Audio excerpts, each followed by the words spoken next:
নরসিংদীর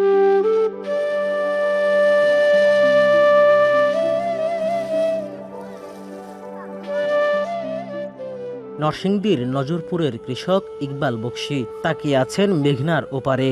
যেখানে একসময় তার জমি ছিল, সেখানে এখন জিতরামপুর, অনন্তরামপুর আর বগারগুদ গ্রামের বসতি। তার চাষের জমি আজ 1000 ফুট পানির নিচে, যার উপর দিয়ে চলছে ট্রলার।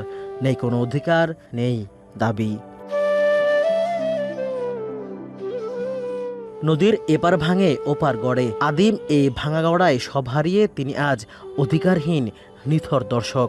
আমরা একবার অসহায় হয়ে গেছি। যদি সরকারে যদি সহায় হয়, আমাদেরকে একটা বেড়িবাঁধ তৈরি করে দেয়, তাইলে যদি আমরা একটু শান্তি পাই। না হইলে যে অবস্থা, আমরা একবারে নিঃস্ব হয়ে গেছি এবং আরো যেটুকু আছে এইটুকু থাকার মতন আর কোনো পরিস্থিতি থাকবো না। বর্ষা মৌসুম সামনে রেখে নরসিংদীর নজরপুর ইউনিয়নের নজরপুর, আলীপুর এবং বাহেরচর এই 3 গ্রামের মানুষের দিন কাটছে এখন নদী ভাঙন আতঙ্কে। তারা বলছেন, বর্ষা ছাড়াও চলে নীরব ভাঙন। মাত্র 2 যুগেরও কম সময়ে বিলীন হয়েছে প্রায় 5000 বিঘা কৃষি জমি। বছর ঘুরলে সেই ভাঙন গিয়ে ঠেকবে ঘরের দুয়ারে।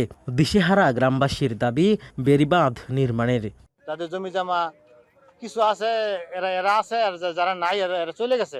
এই আগ্রাসী মেঘনা নদীর ভাঙ্গনে আমরা অসহায়। আমাদের এই পাশে ভাঙ্গে, ওই পাশে ঘরে, ওই পাশে ওই যে চর পরে, ওই চরের মধ্যে তারা আসে বাড়ি বাঁধে। এদিকে নিজেদের অস্তিত্ব রক্ষায় কৃষকরা মানববন্ধন ও বিক্ষোভ করা সহ সম্প্রতি জেলা প্রশাসক বরাবর লিখিত আবেদনের অনুলিপি দিয়েছে পানি উন্নয়ন বোর্ড সহ সংশ্লিষ্ট দপ্তরগুলোতেও। সেখানকার কর্তারা শুনিয়েছেন আশ্বাসের বাণী।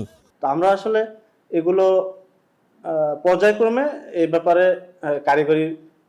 কারিগরি প্রতিবেদন আমাদের কেন্দ্রীয় দপ্তরে পাঠাবো এবং কারিগরি প্রতিবেদনের সুপারিশের আলোকে এখানে প্রকল্প নেওয়ার পরিকল্পনা আমাদের রয়েছে। গত 2 যুগে নজরপুরে নদী ভাঙনের কবলে কর্মহীন হয়েছে কয়েক লাখ মানুষ। এখনও ভাঙন আতঙ্কে অন্তত 50,000 কৃষক ও সংশ্লিষ্ট পেশাজীবী।